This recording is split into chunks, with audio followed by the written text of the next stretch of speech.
Hi, I'm Jack Canfield, and today I want to teach you how to have a heart talk in your key relationship so you can improve communication and deepen your intimacy with your significant other, as well as the other major relationships in your life, such as a brother or a sister, a parent, a child, a best friend, or a colleague at work.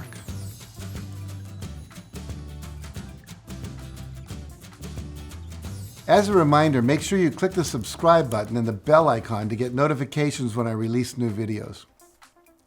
Now, it's no secret that poor communication can ruin a relationship, and chances are you've probably seen it happen. A lot of people struggle to communicate effectively with their significant others, and that can lead to conflict and even painful breakups. But even if the lack of communication doesn't cause your relationship to fail, your connection to each other still won't be as solid and fulfilling as it could be if you were more open, honest, and forthcoming with each other. So today I'd like to teach you one of my most powerful tools for improving communication in your relationship with your significant other, or with anyone for that matter. Now I'm talking about having a heart talk with them. So what is a heart talk? Basically, it's a structured communication process that allows you and your partner to listen to and understand each other on a much deeper level, without all of that emotional static that often gets in the way of communication.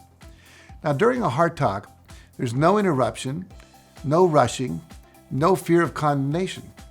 There is only open communication and heartfelt listening, which can help you uncover unexpressed issues and emotions that are hindering intimacy in your relationship.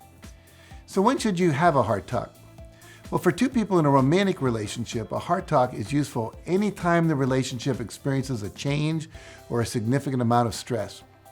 For example, you and your significant other could benefit from a heart talk if you're thinking about moving in together, or getting married, or having a baby, or making any other sort of life change.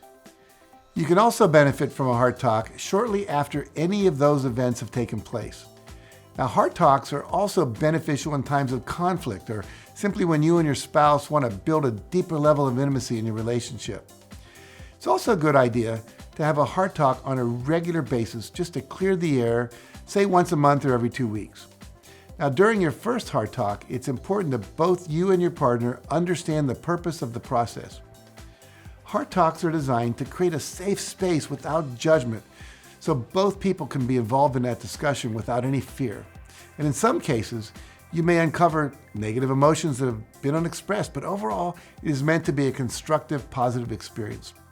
Now, when conducting a heart talk, you'll need an object that can be held and passed back and forth easily, such as a heart. Like this is the one my wife and I use, just a little tiny heart. It could be a paperweight, it could be a ball like this, it could be anything at all as long as it's something you can see. This was derived from the Native Americans who used to use a talking stick. They would pass it around and everyone in the community would get to talk as long as they held the stick, no one could interrupt them. So you're gonna have this heart, or whatever you choose, to pass back and forth. And you and your partner should sit at a table or opposite each other in a chair, but some location, ideally where you're facing each other, straight on, eye to eye. And both of you must agree to follow the guidelines. And these are what they are. Now first, only the person who is holding the object that you select for the heart talk is allowed to speak. The other person has to wait quietly and listen until the object is passed to them. And then it's their turn to talk. And then when they're finished, they'll pass it back to you. Now, second, neither person is permitted to criticize or judge what the other person has just said. So you just have to listen. Now, the third is once the person holding the object is finished speaking, as I said, he passes it to the other person, and then they're allowed to talk, and then they'll pass it back. Fourth, all statements made should focus on one's experience and feelings about whatever is being discussed. So you're not talking about grand ideas, what the Pope thinks, what your boss thinks, what your mother thinks about it, but what do you feel strongly about this issue you're talking about? And fifth, all the information that's shared by either you or your partner during the heart talk has to remain confidential. You don't go out and talk to your boyfriend, your girlfriend, your parents or whatever about what they said. It's confidential. They have to feel safe to be able to say whatever they want to say without fear of repercussions from other people. So it's held in confidence. And finally, neither of you can leave the heart talk until you're both in agreement the discussion is complete. Now, you may need to pass the object back and forth many times before the talk ends. And the talk ends when both parties say, I have nothing more, I'm complete. They hand you the heart. You have nothing more to say, so you say, I have nothing more to say, I'm complete. And when that's happened, it's over. Now you might say, I'm complete, but they have more to say. So you keep going until both people say, I'm complete.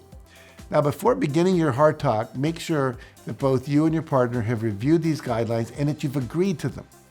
If you're concerned that one person will dominate the conversation too much, consider setting a time limit for each turn so that both of you have a chance to speak. And above all, remember that the purpose of a heart talk is to listen and be heard and become closer to each other. Not to argue, not to win, not to place blame on the other person. So be sure to communicate your feelings in a context of love and of respect. And after your heart talk is complete, take a moment to discuss the effectiveness of that discussion with your partner. Talk about what went well and what could be improved during your next heart talk, and what you both plan to do going forward to strengthen your relationship even further.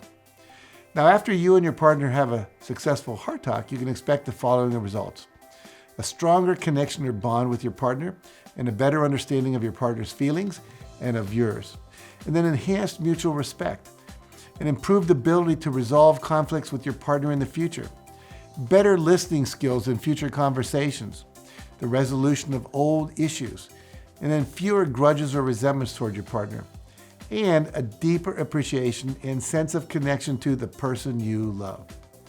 Now, I'd like to hear your thoughts after watching this video. Do you think you can benefit from having a heart talk with someone? What would you like the outcome of your heart talk to be? And if you feel so inspired, please leave a comment below with your answer. I'd love to read what you have to say. So thank you for watching, and remember, nothing in your life will change for the better until you do. Now, if you found this video helpful, make sure you like it, share it with a friend who may need it, and subscribe to my channel for more videos like this one. And for some additional resources on how to have a heart talk, visit my website at JackCanfield.com. So thanks again for watching.